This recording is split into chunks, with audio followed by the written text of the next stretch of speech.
ক্রয় করেছেন লৌহজং উপজেলার শিমুলিয়া গ্রামের আক্তার হোসেন খান লাবু।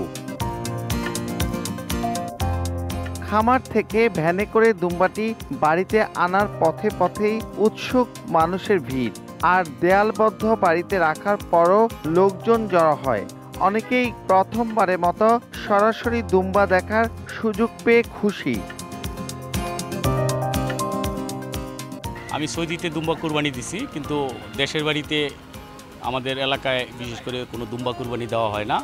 এবারই ডাচ ডেইরিতে সর্বপ্রথম দুম্বা আমাদের এই জায়গায় লালন পালন করছে, আমার বাড়ির পাশেই। তবে দুইটা দুম্বাই ছিল, একটা ওরা কুরবানি দিবে আর আমি একটা কিনে আনছি।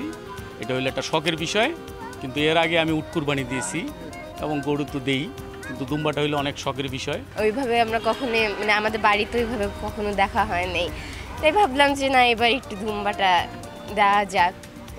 পছন্দ হয়েছে, কালারগুলো অনেক ভালো লেগেছে, তাই আর কি নিয়ে আসলাম। এর আগে উট কোরবানি দিয়ে এলাকায় আলোচিত ব্যবসায়ী আক্তার হোসেন খান লাবু এবারই প্রথম দুম্বা কোরবানি দিচ্ছেন।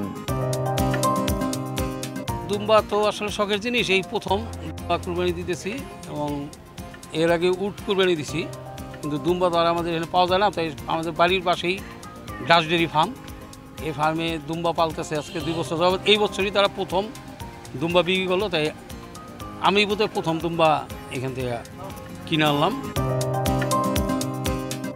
দুম্বাটির বয়স 6 বছর।